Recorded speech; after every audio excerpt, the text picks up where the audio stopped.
we are very excited to welcome our next guest into the studio. We are talking about the managing director over with Danube and also a shark on Shark Tank. Please join us in welcoming to the show Adel Sajan. Thank you, Adel, so much for being with us today. Thank you, Faris. I'm excited about today.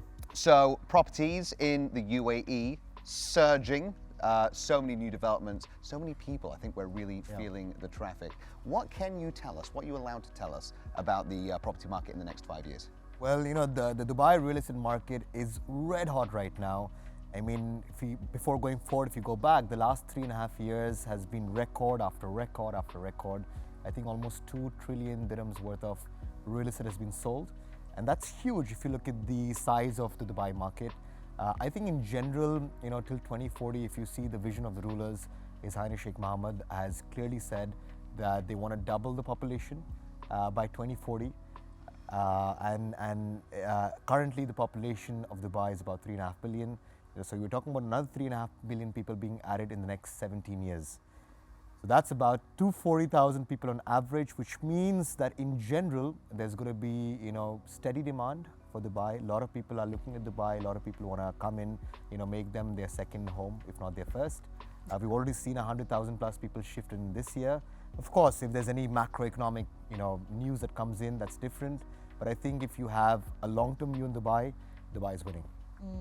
Adel, today's episode, you know, really focusing on family and business. Sure. I mean, you guys are at the forefront of that. Your dad is so well known in the industry. Sure. Talk to me about that. Growing up, because I mentioned it earlier, for me, I'm from a business-led family as well. Sure. Growing up, did you always know that this is what you were going to do?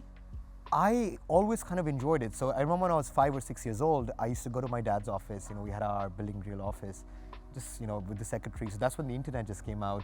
I was taught yahoo.com, you know, by the secretary. But as, you know, time passed, I kind of loved, I think maybe it was in my blood, I loved that whole feeling of business and graphs and numbers. It was my specialty, per se. And I got also give credit to my dad because from a young age, he truly, you know, built my foundation around business. So when I was 13 years old, summer holidays, he was like, okay, you got to intern, you know, in a warehouse 8 to 1. And if you imagine June, July, August in Dubai, it's very hot. We had an open yard and I was supposed to work there from 8 to 1. So from the ages of 13 to 20, that's when my foundation was built. You know, I worked in warehousing, sales, marketing, logistics, and I kind of enjoyed it. So I think I'm blessed, I'm privileged because I got a good 5-year head start compared to my peers. Because by the time most of my friends graduated, they were just starting off. I had already had a lot of experience in that domain. And I always, it was never forced upon me. I kind of liked it and I'm kind of privileged and happy that I'm part of a family business. Yeah, I love that. Adel, I was mentioning earlier, I don't know if you heard, that I actually have a company with my father, and one of the problems that we have is that we butt heads because we have very different methods on how to deal with things. So I was wondering, like, what is your relationship like in the workplace with your dad? Do you agree on everything, or is there sometimes a little bit of conflict? It's impossible for family members to be sitting in the same company on agreeing on all issues. It doesn't work, right? It's never going to happen. But luckily for me personally, how the company was structured is, you know, in the early days when I was 21, 22, we took on different roles. So we had that time, you know, our successful building material business. You know, we were doing a revenue of 2 billion plus, profitable leaders in the market. And that time we had started this, you know, retail business. We were doing about 100 million a year and we were losing 10 million on it. Why it worked for me was because I took the path of the retail business. So my father literally said, look, here are the reins, I'm not involved, it's yours.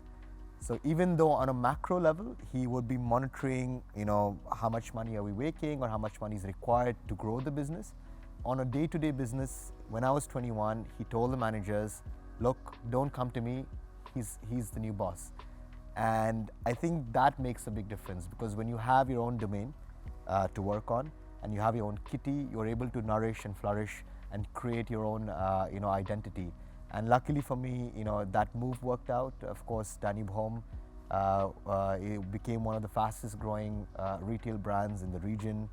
I was able to grow along with my team that business from 100 to 700 million in 6 years. But most importantly, turn it from a negative to a positive.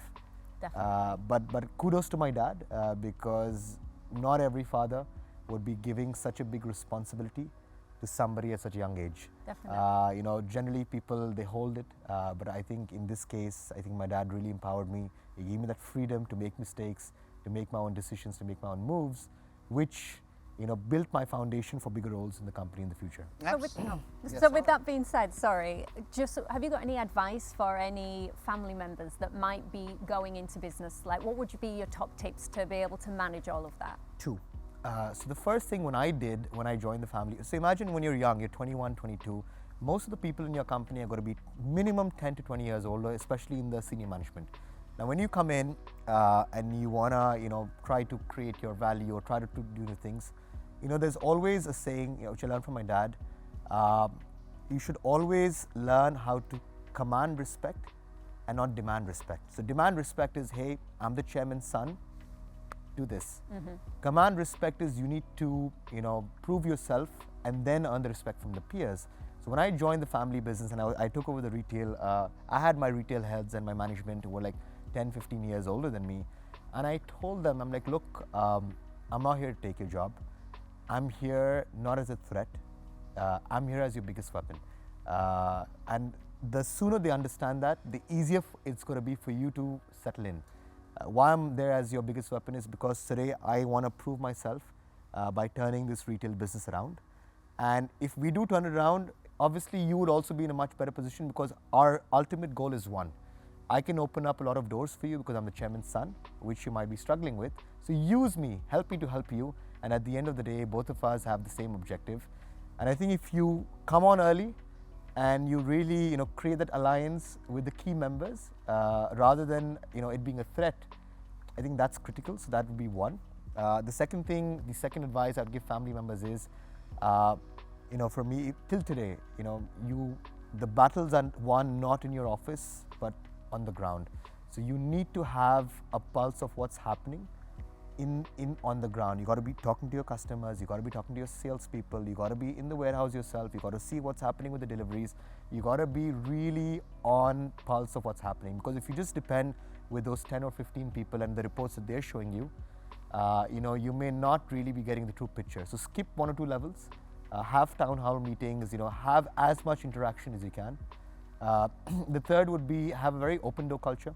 You know, make sure everyone knows that your WhatsApp is accessible, you know, your secretary's number is shared with everyone, you know, have that open door culture. I think that's very, very important because then people are like, oh wow, I can access the boss whenever I want. And that feeling is amazing, you know, so don't create too much, you know, policy behind meeting the boss. And the fourth and the most important thing, you know, which is there if you want to scale and, you know, be in multiple businesses, find top talent and create a way in which they win when you win. So, you know, whether it's you know, profit share, equity, there are many ways of doing it. Create a structure in a way in which your staff have full, you know, at least your key guys have full transparent information as if they're an owner, and they progress, you know, in a much higher way if your company starts making money. So there's actually a term called intrapreneur, where they're working as entrepreneurs, and if you're able to create that system, you'll actually be able to have, you know, scale much faster. So, you know, these are 3 or 4 tips that I would encourage people who are joining family business as second generation. Thank you so much for that incredible insight, Adel. Now, you're going to be staying with us throughout the episode, so stay right there because we want to hear more on what you've got to say about family businesses. Now, coming up next, we are going to be chatting to the CEO of Hokama Institute for Corporate Governance for top tips when it comes to running family businesses. So stay right there.